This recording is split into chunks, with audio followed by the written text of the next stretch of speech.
Hey there, creators. Welcome back to another episode. This one is super special because I'm fangirling because here we have with us today Jessie on a journey. She is a solo travel blogger. She's based in New York City. Shout out East Coast. It was so freaking nice to meet with someone who is in my same time zone. That literally never happens. It was incredible. I don't work with anyone who lives in my time zone. I work with one person. But thank you, Jessie, for joining us here. She is that lady behind the travel blogging empire. If you are a travel blogger, you have absolutely heard of Jessie. And if you have not, and you have been thinking about wanting to make your blog profitable, starting a travel blog, all those things, she is your girl. She is your girl for this. I'm going to leave all of her things in the show notes because you're gonna want more from her. There's no way that you walk away from this episode and you haven't wanted more from my girl, Jessie. So thank you so much for joining us here, and let's get into it. Hey everyone, I'm Jessie. Super excited to be here. Thank you for having me. I got started as a travel blogger back in 2011. The blogging landscape looked very different. And I really got into it because I wanted to travel more. But one thing that I did at that time was I was traveling solo, and I was kind of like, maybe you remember back in the day, like going on those, was it Thorntree? I was like going on message boards to try to find people to travel with me. Anyway, in researching destinations on my own, it was a lot. And I was like, okay, I could weave this into a blog and help other people do this more easily. I mean, nowadays there are a lot of solo travel resources, but back then there were not. So that's how I started that site. 2012, I started my second blog, Epicure and Culture, which is more narrative format, very focused on sustainable travel, immersive cultural experiences, and then wine and food. And then I think the year after, 2013, I launched NYC Photo Journeys, which is another part of my business. So that was NYC Photo Journeys. I'm a New Yorker myself, so it allows me to share tips about visiting New York and also sell my travel planning and photo tours and photo shoots. And then finally, I do have a whole travel blogging arm of my business where I teach people how to actually grow profitable blogs, podcasts, YouTube membership, all those things. Ugh. So it's kind of evolved into many, many different things. I know we'll be talking about email today, and I can confidently say that email is really the piece that threads a lot of these things together, and I would not be where I am without my email list. I know, it's the boring stuff that gets it done. You have done so much, and you've been doing it for so long too, so you have so much to share with us, which is amazing. And if anybody is listening who has a travel blog, which I'm sure is a lot of you, if not everyone, Jessie is your person to talk about blogging with. And when you're feeling stuck, she is amazing. A lot of resources for it. But yes, today we're going to be talking about email marketing, why it works so well, and Jessie's experience doing it because you've been doing it for so long in such a niche space. So I'm like so excited to dive into how it's worked for you. I want to know when you first started any of these little like business ventures, you have all these like different things you've done. Did you have email right away, or did you realize a little bit later on, like, oh, I should be doing that? Like, how did that happen? Yeah, I did not start my email list right away. And, that question comes up, what's your thing you changed or what's your biggest regret? Hands down, biggest regret. If I'm being honest, in the beginning, I didn't really fully know what I was doing. So I don't know how great I would have been at it anyway. But it was really when I launched, like I have a travel blog prosperity membership and blogging courses. And then, like I mentioned, my photo tours, where I started getting more savvy of like, oh, okay, like I should be growing a list of people that I can nurture and then, share what I'm doing. And even if you don't have products, I mean, this could work with affiliates, just sending traffic to your site.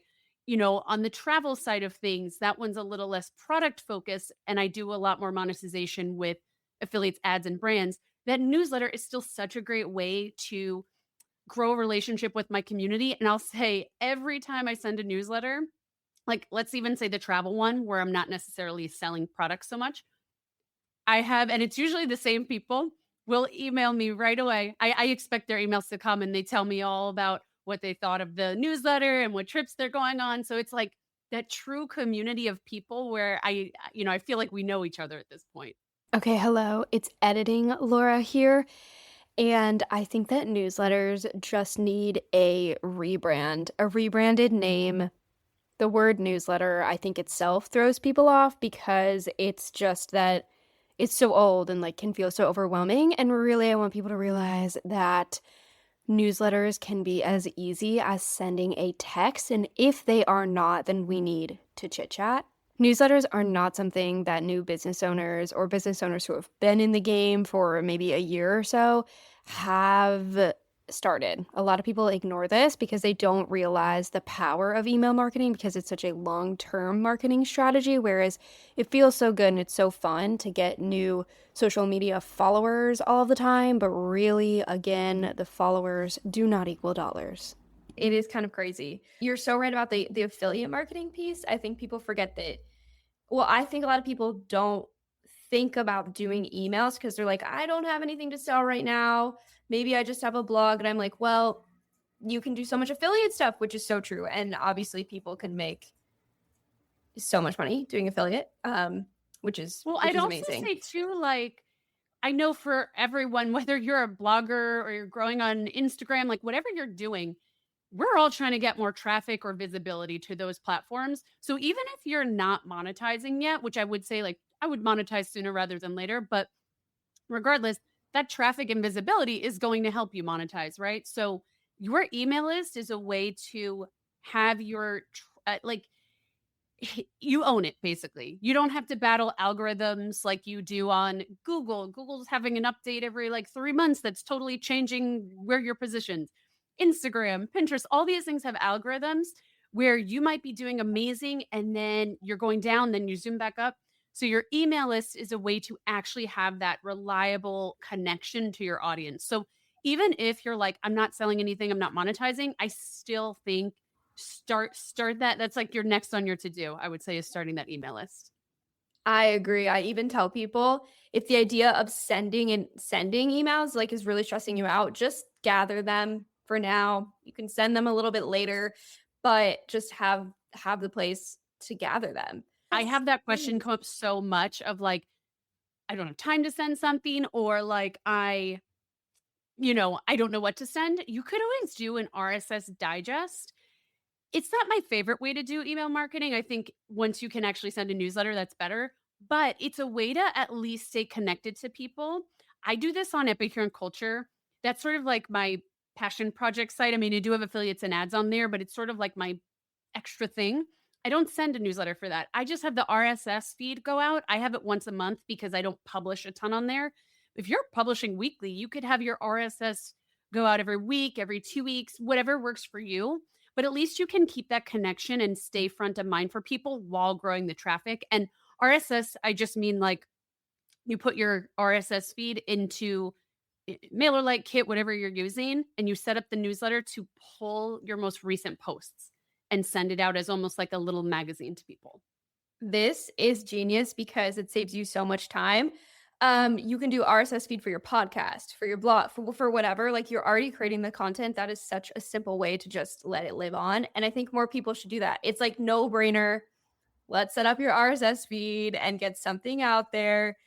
That's so good. Yes, I never thought about doing it in email like that.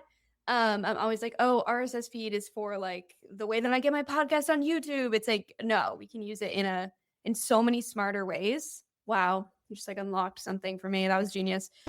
All right, I need you to rewind here and realize how epic this RSS trick is. It is seriously going to save your little booty when it comes to content repurposing. And it's a fantastic thing to do if you are busy or have a team member who can do this for you. I don't think this is something you, as the expert, need to be doing. However, I feel like it's one of those things you set up and you can let it run. But this is also something you can totally outsource, and I would recommend because you can just get more bang for your time investment. Meaning, like if you spend all this time recording a podcast episode or writing a blog, and then you want to pull the RSS feed into your newsletter, you might as well outsource to someone to look at it and then figure out where else they can repurpose that content into other places that you show up online. And that's something that I do for creators. So if you have been thinking about content repurposing and you're like, I don't even freaking know where to begin, you can message me on Instagram at Travel Content Writing, and we can see where your biggest roadblocks are and what you might even be able to automate. Okay, I want to talk about gathering people into your email, and that is talking about a lead magnet. We all have them, whether you kind of realize it or not. It's just like, how good are you good at using them? I love talking about them, but I would love to know from and maybe just like right now, what is your best performing lead magnet? Is it a video? Is it a PDF? Is it a podcast? What is it? Yeah, so I'd say it depends on what metric you're looking at. So on the blogging side of things, because I'll use the blogging side of things because that's where I have the most like different lead magnets I've experimented with. My travel blogger resource library is the one I promote the most, and it definitely has the most subscribers. But that's also because I have the Profitable Travel Blogger podcast. Each episode, and Laura has an episode coming out on that as well. But each episode, I actually create a cheat sheet to pair. I do the same thing with my YouTube videos, and I'll make a cheat sheet that goes into that resource library. And then within the podcast, blog post, YouTube video, whatever that long form content is, I promote the resource library. So what I'm trying to say is I'm just promoting it all the time. Like if I speak at a conference, I'll create something to pair with my talk and promote the resource library at the end. Like I created a cheat sheet to pair with this workshop. So that one has the most subscribers. However, the one that actually converts the best in terms of like my membership is really the thing that I'm constantly trying to grow. That's like, my baby in terms of my digital products. Right now, I have a free algorithm proof blogging workshop. It's like an evergreen on demand webinar that converts the best. And I think, it kind of makes sense because the resource library is easy to promote with everything because there's so many resources. But the webinar, people are getting a taste of my teaching style. They're getting to know me more. It's a video. They're getting like truly helped right away because they're learning a strategy. So it makes sense for conversions why that would work. So I would say what's going to work best for you. I do agree with the idea of like giving people a super quick win, but I'd also think about what you ultimately want the person to do. Sometimes people might need a little more nurturing than like a cheat sheet can provide. But sometimes that quick win could really be a spreadsheet, a template, something like that. And they're going to use that and be like, wow, you know, that person helped me so much. I can't wait to hear from them again. So I think it really depends, but that's kind of the two main ones on the blogging side of things that have done really, really well for me. Okay, that's super interesting. And I think what made me I realized something while you were speaking. You said like, oh, I talk about my resource library everywhere all the time. And it is kind of as simple as that, as talking about one offer, one resource all the time everywhere is how you're going to get so many people on your list because you're just sending them to one place where they can find what they need and then get more information from you. I think a lot of the times people are like, oh, I have so many different offers or I have so many places I could send someone. Let me share about all of them. And it's really like, just share about one thing over and over and over, and it will work eventually. Okay, so now you need 27 touch points with someone before they purchase something. It used to be less, but now it is more. And it kind of makes sense that it's more because there's just like so much digital noise, And one of the ways that I have started to introduce more touch points in between my audience finding me, recognizing me, to then like wanting to actually work with me, so AKA the pipeline, is by hosting workshops, webinars, live trainings. And I'm experimenting with my very first one this week. And it is about how to send a consistent newsletter that is as easy as sending a text message. And it's definitely something I'll be hosting at least once a month. But the point being, this is something you can absolutely promote in your emails. These kind of live opportunities for people to get to have a conversation with you, learn something, ask a question, and then give them the next step is definitely something you need to talk about when you're sending your emails and your newsletters. Okay, so let's say someone has subscribed. This is where it can become stressful. It's like, oh my gosh, I captured their attention. what the heck do I do now? They're here now. What has like worked for you previously in your welcome sequence or the first few emails after someone has subscribed? What are you sending them? Yeah, so I do have a like sort of a specific way I nurture people. And I will say like I have two sort of strategies that I've used for different things. Blogging side of things, I do it's like deliver the freebie in the welcome email. I always have a tripwire offer, pretty much always, where it's like they get a special limited time offer on the thank you page. That does very, very well for me. Remember that welcome email is going to be your most opened email. So, maybe have a link to something really important, like if you want people to subscribe to your podcast or something like that, but also let people know who you are, what you do, and what to expect from you. I'll say one thing I've shifted. So let me just say my nurture sequence is kind of like welcome them. Next email would be like my before and after story as it relates to, in this case, blogging, like not your whole life story, right? But how it relates to the topic you're sharing about. And then I'll nurture by like sharing helpful strategies, busting myths. I try to think about what might be holding them back and what they would need to overcome that. And then I get into what I call the pitching phase where it's like, I'll mention the product and I'll start to like warm them up to the bigger pitch. Like my email right now talks about the power of community for growing, which segues nicely into the travel blog prosperity membership community. And then I have it's like a 24-hour offer with some reminders and things. One thing I have changed though is I used to send, I think it's about 4 or 5 emails before the big pitch with the link. At least 5 emails actually before the big pitch with the link. But what I've changed is I've now started not hard pitching people right away, but mentioning my membership in each email. And in each email, they can still get the special offer because I do, for the new subscribers, have like a nice special offer for them. But I've realized, like, not everyone's going to make it to email 5. That's just the way things are. Everyone, pretty much, not everyone, but it'll be your most opened email ever, pretty much, is your welcome email. So I'm mentioning whether it's just a quick mention or in the PS, but I do really use my welcome sequence to sell for the blogging side of things because I have products for that. New York City sequence, I do a little bit different. I do have a special offer.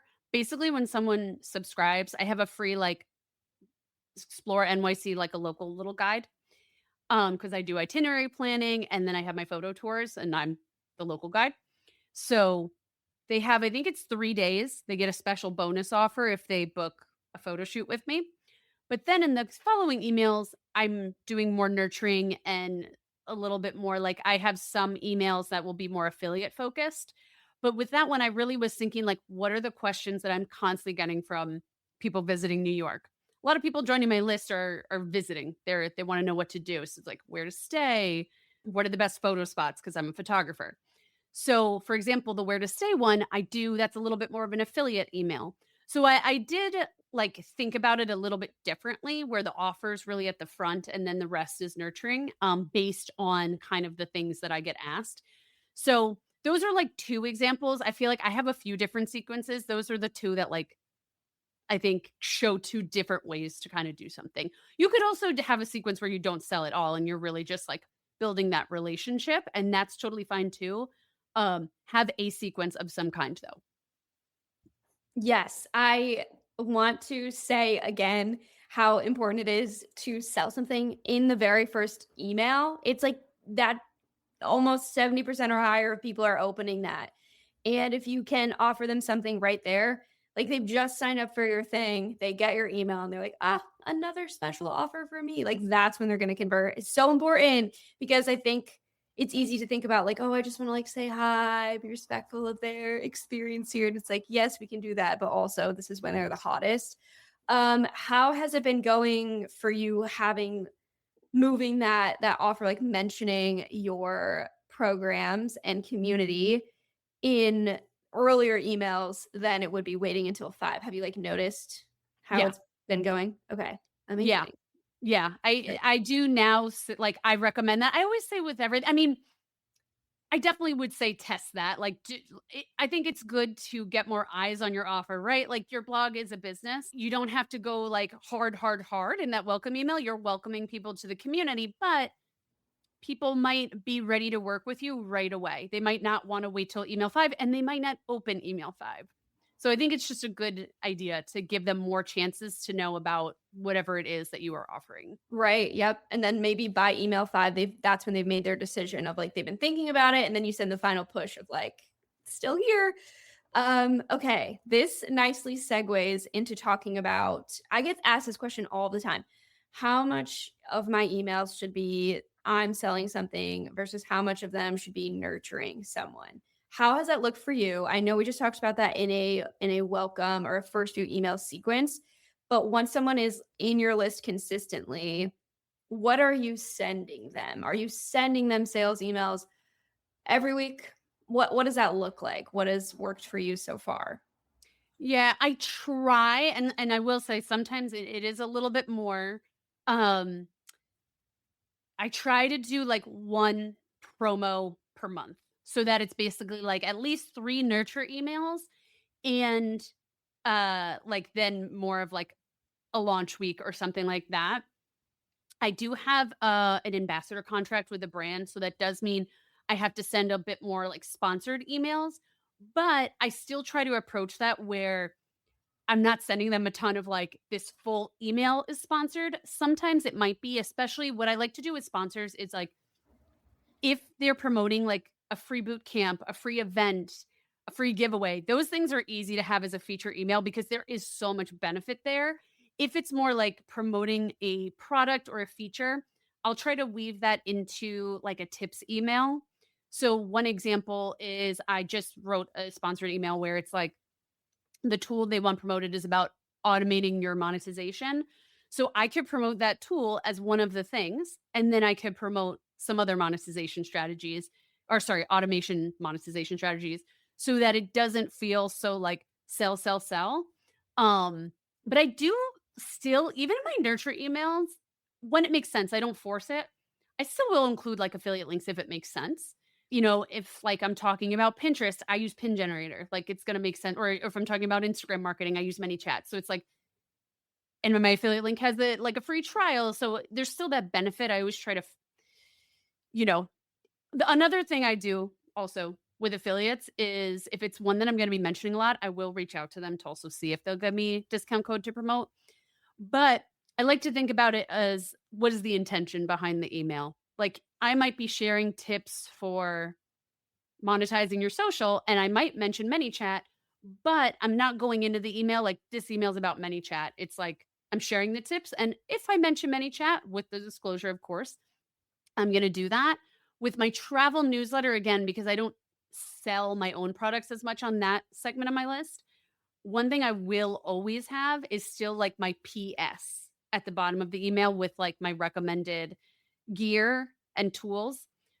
I would say if you do this, try to think of your specific niche.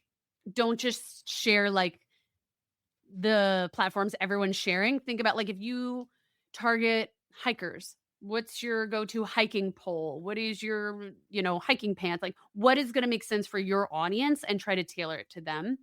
But I feel like that's like another great way to sort of sell without being overly salesy in your emails too. Yeah, I mean, the best selling feels like to people, they don't feel like they're being sold to. And I love that tip of like, okay, I'm gonna actually write content about my favorite tools, and this one that I have affiliate link happens to be that. I think that's awesome.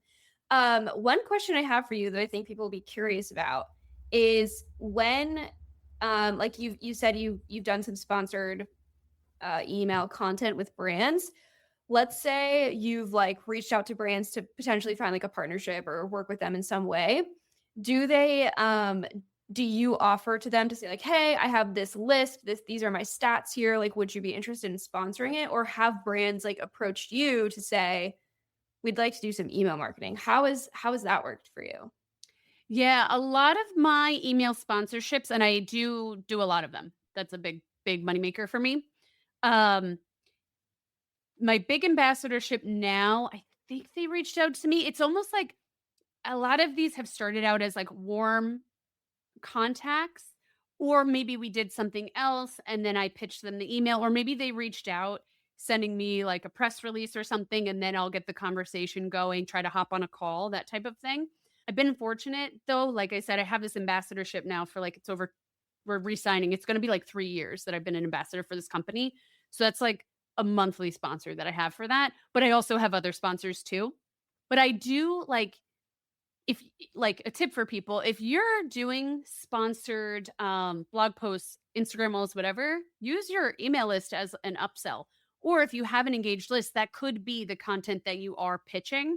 I know some people do more cold outreach, some people have more brands come to them. I think it could work either way. It's like, what's your strong suit and what are you positioning as like kind of your main thing? And then what's going to be the add-ons, or what does the brand want? So I've kind of done it a few ways. One thing I will say that I've started doing and I've noticed good traction, at least it's a newer thing I'm doing. So like in terms of it actually getting like clicks is, and not just clicks, like people actually like subscribing.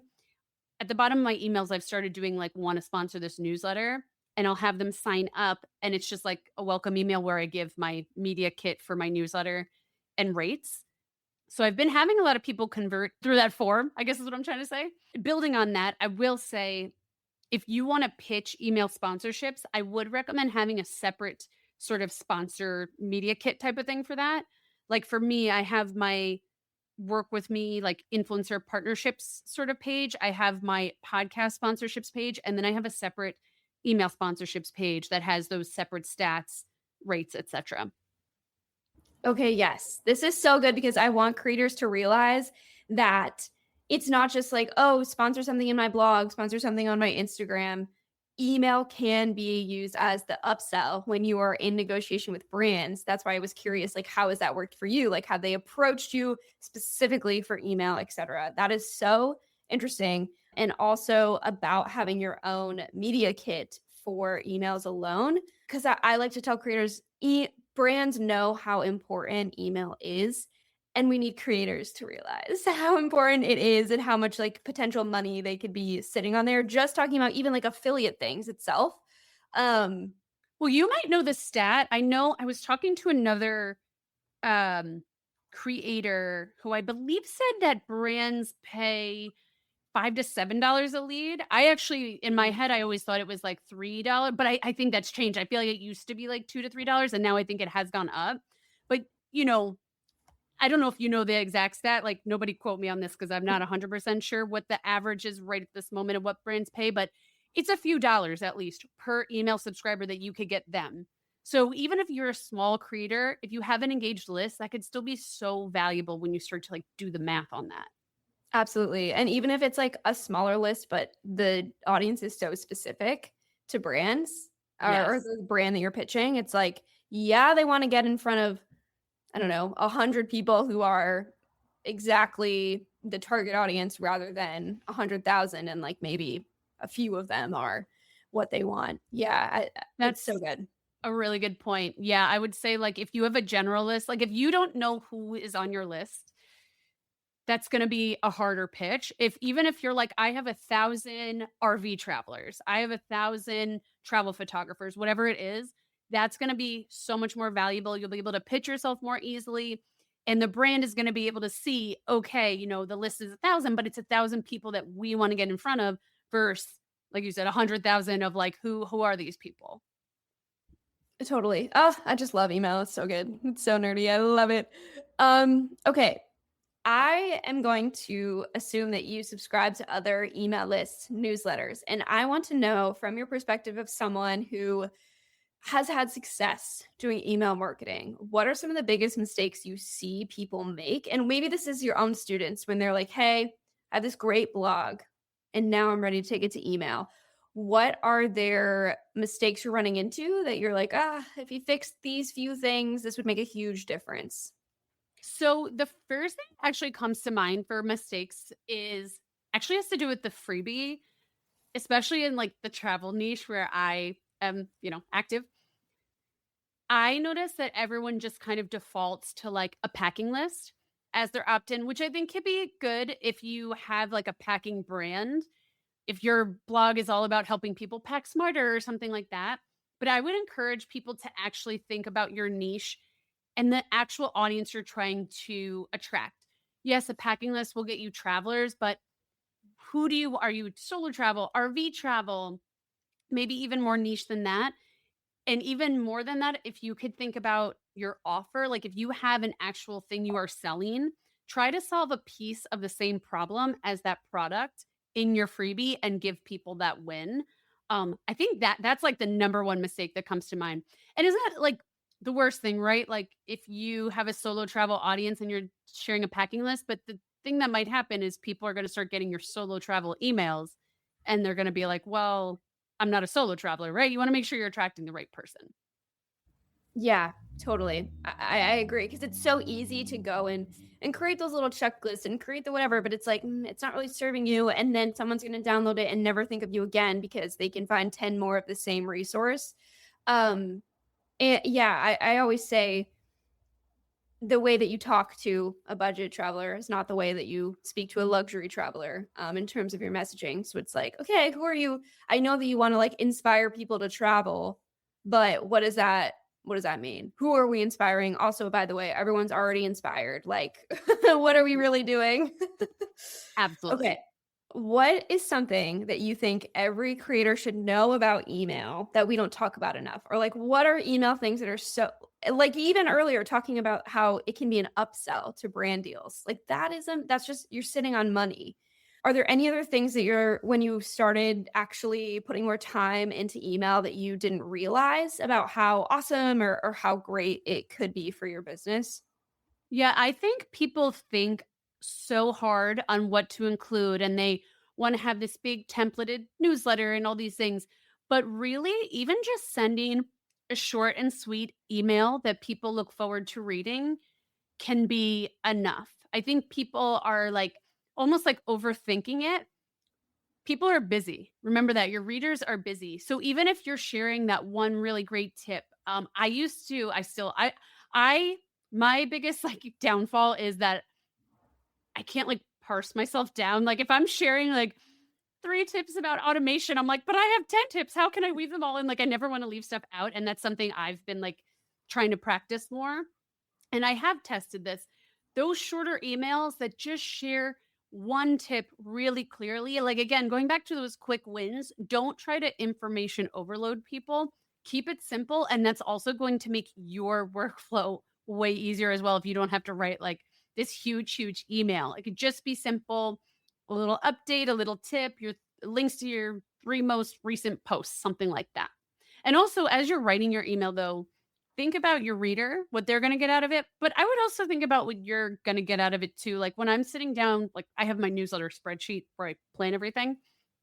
Like some of my columns, it's like the email and the date when I'm going to send it, but also like, why am I sending this? Is there a seasonal tie in or some type of trend tie in? What call to action am I putting in this? Do I want people to click a link to a blog post, watch a YouTube video, listen to a podcast episode, purchase a product, click an affiliate link? Maybe it's an email where you're like just really trying to nurture your audience. Just think about what you want to get out of that email before sending it. Even in those nurture ones, I still would have some type of maybe like PS with some blog post links, getting a little traffic there where maybe, hopefully your posts are monetized in some way with affiliate links and ads. And as you can see, it's like, I think it's a balance. Like, it's a way to nurture. It's also a way to grow your brand and position yourself as an authority, but it is also a way to grow your business. All these pieces of content, your blog posts, your emails, your social, your podcast, all of it, they're all tools to grow your business, in my opinion. Yes, I was gonna say mine would also be about content. It doesn't have to be like a hard big thing. It really doesn't. It should be like as easy as texting a friend. Like it doesn't have to be anything crazy. And I don't think like the word newsletter is helping us. Like, ew, we don't have a better word. But it's not. It's like we think it has to be. I think that alone is like a hard hill to climb. It's like it's just sending an email. I think it can also feel intimidating because you're kind of like standing on a soapbox screaming into the void of who knows, like, whereas if you post something, it's like, oh, okay, someone actually commented and found this useful or helpful or whatever, or someone actually replied to my blog and they feel this was helpful. It's like unless people are replying, especially in the beginning, they might not be. It can be scary. But I actually want to know more about planning your emails. You have a spreadsheet. Tell me more about this spreadsheet. And is it for the whole year? Do you ever repeat all your content? What does it look like? How does it work? Yeah, I'm getting more organized with that, to be honest. In the past, have I ever repeated? Yes. But I usually have done more where I will I've repeated some emails, copy, update, or I'll pull a tip from an old one and pair it with other tips in a new way. But I do want to get better at creating more of an evergreen strategy for myself. But admittedly, I have done a lot of it is a lot of Fridays, kind of when I sit down and write my emails for the next week. So there's a lot of actual sitting down to do email writing there. Um, but I'm usually a month ahead with the planning, but I am a year ahead in terms of my promo focuses for the year, if that makes sense. So That's I so kind of exciting.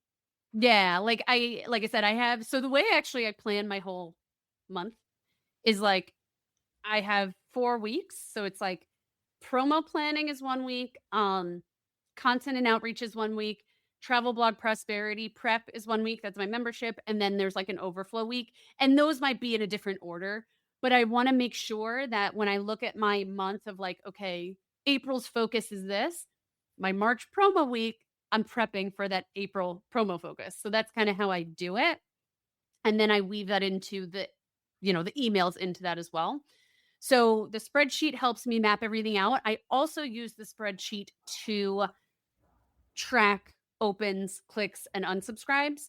So I can see oh, wow, that topic, I'll say on my travel side of things, safety. If I send safety, that my last safety email had an open rate of 76 or something. It's people, I know that topic resonates. So this is really important data to have. How can I now write another email in a different way, sharing about safety, helping people feel empowered in that way? And it makes sense because my travelers, it's mainly solo female travelers. So of course, safety is going to be a big one for them.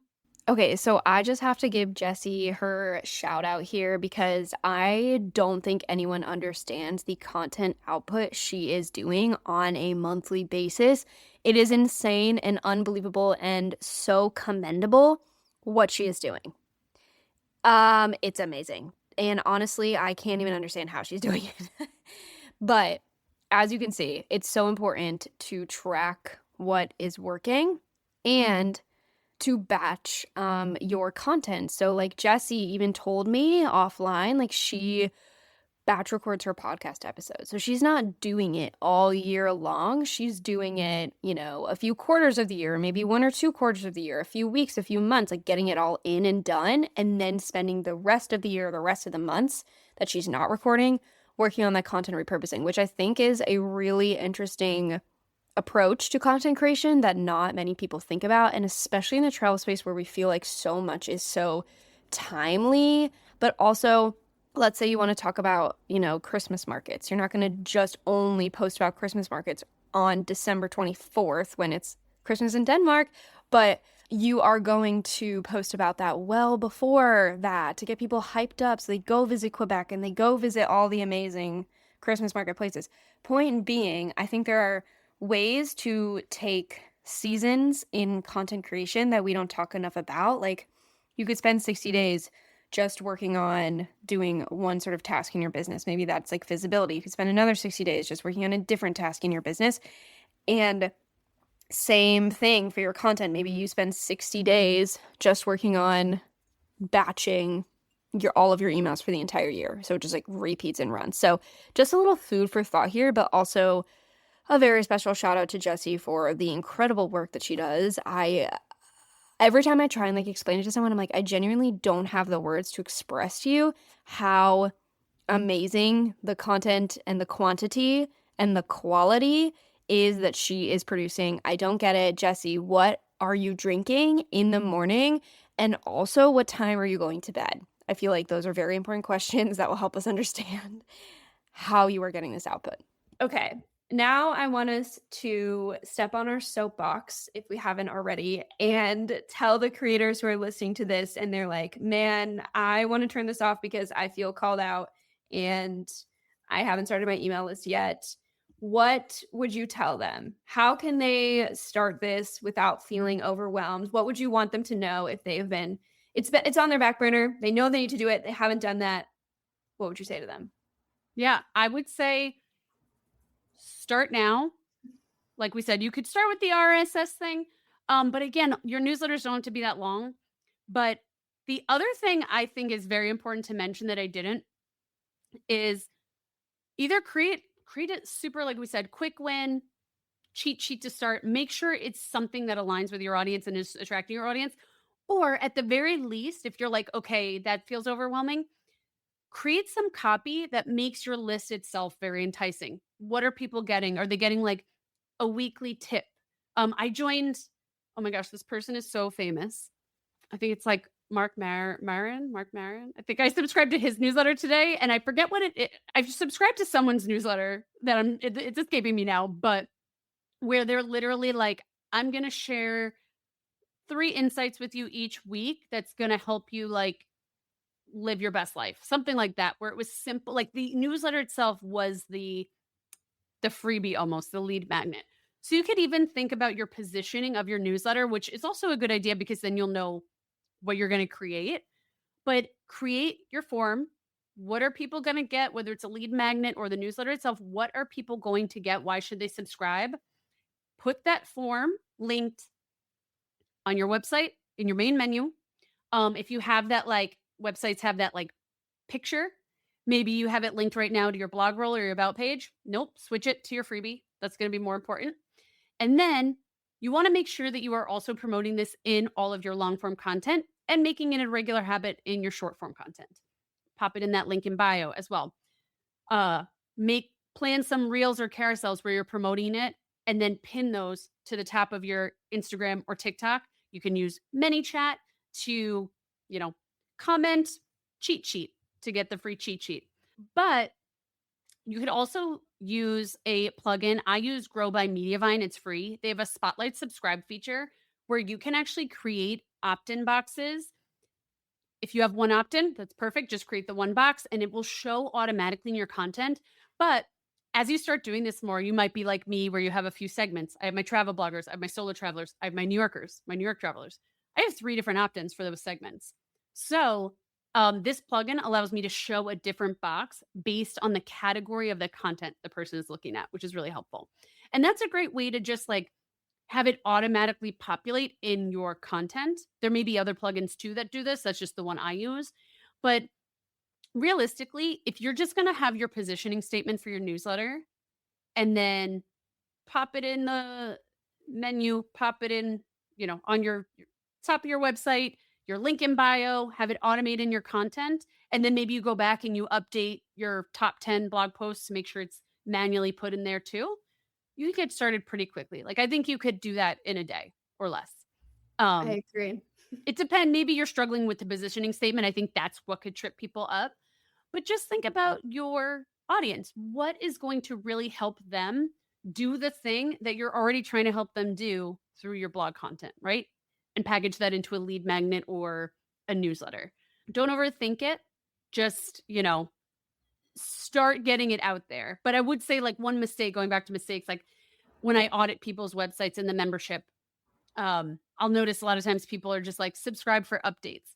I don't think that's very enticing, right? Like subscribe for weekly tips on or like weekly destination inspiration for solo female travel. Like what specifically are they getting? Yeah, specificity, never steered anyone wrong. And then it also like makes sure that, okay, if people know exactly what they're getting from your newsletter, the right people will subscribe. And then in turn, just makes everything better. They're going to buy more things from you. They're going to actually use your affiliate links, whatever.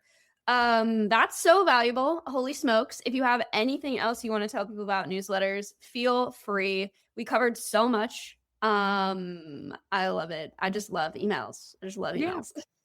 I'll just add that like with, we've been talking a lot about selling. I think across content, Something that's so important nowadays, especially with AI, like I just look at things now and assume it's AI.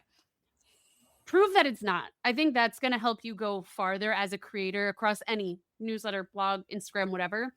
Prove your humanity, share real stories, share real opinions, share real photos, real videos, whatever it is. Um, like you want to build trust. So for example, if you are sharing about I'm thinking of a travel example, your favorite pickpocket proof clothing. That's like one thing I promote as a solo traveler. Don't just say it. How did it help you? What's your favorite items that you always pack? Like share these stories that make that clear. If you're sharing on the blogging side of things, ManyChat, let's say, I could tell people, hey, ManyChat's a great tool. Or I could say, here's an example of how I use it to grow my list. Wow, since I've been using ManyChat, my conversions have increased X%. Like make it clear to people that you truly use or do the thing you're talking about. Make it clear if you're talking about Paris that you actually went there. Share some stories and pictures. So I think that is just going to go a long way for creators in general moving forward. It's like proving trust. And when people trust you, they're going to be more likely to engage with you, read your blog posts, watch your videos, and buy your products, click your affiliate links, all those great things. It's amazing. Like when it comes down to just the things that are important in your business, it's so few. It's like storytelling. Okay, that's kind of it. Like if you can do that, cool. You kind of made it. It's just all these other little bits that are, get in the way, but are important if you're trying to do things at scale. Wow, this is such a great episode. I can't wait. I can't wait for everyone to let me know how they loved it. But I want people to connect with you further. Where do you want them to find you and fall into your world? Yeah, so I'd say probably the 3 best places. If you go to my website, jessieonajourney.com, I actually have in the menu a button that says blogging.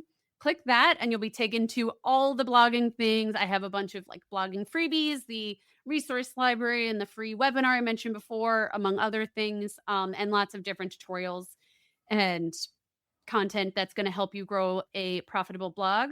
But then I also have the Profitable Travel Blogger podcast, where I'm also sharing tips and strategies and having amazing guests like Laura on. And then I also have the Make Money Travel Blogging YouTube channel, where you're getting also those tips and strategies for growing your traffic, email list, and income, but with that visual component as well. Yes, what I'm hearing is there are so many ways to learn and connect with you, which is great. There's so much to learn, a masterclass in content, really. So we'll leave all those links below for everyone who wants to fall into Jessie's world of travel creation, because to be so honest, there's not many people who have been doing it for as long as you have and as successfully as you have. It's not like you're just did one thing and made it successful. It's you've branched out and done so many different things and found ways to make those successful as well. So there's a lot to learn from you, and we'll have to have you back to gab about blogging, because I know there's a lot of bloggers specifically who are hanging out over here who need your wisdom and guidance and support. So that would be great. But yay, thank you for joining us. That's so fun. Anyone else fangirling? I think this episode was just absolutely chock full of what you need to know in order to send emails, to get started sending emails, to create content once again.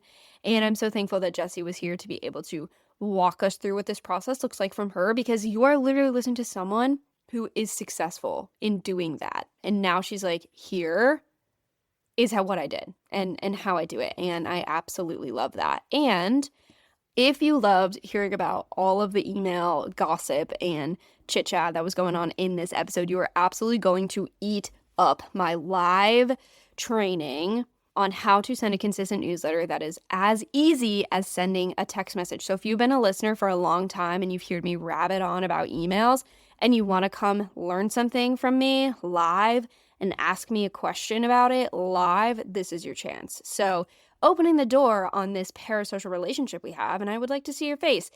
So in order to get on the waitlist for the next time I release one of these live trainings, which is going to be at the beginning of April, I need you to send me a message on Instagram at Travel Content Writing. Just DM me and be like, newsletter or live training or webinar or like, hey, Laura, just listen to the podcast. That's what I need you to do so that I can get you the information you need to learn something from me live and hang out with me and ask a question. Now, thank you again, Jessie, for joining me here. I am so thankful that you were able to give up some of your very valuable time to spend with us. And I highly recommend everyone listening, if you haven't heard of Jessie, which is crazy, I need you to go into the show notes and connect with her on one of the 1 million places she shows up online. I would highly recommend checking out her community as well as her blog, and she even has a podcast. So I know if you're listening to this, you love a little podcast, and you're going to love hers as well. Happy creating, friends. I'll see you next week.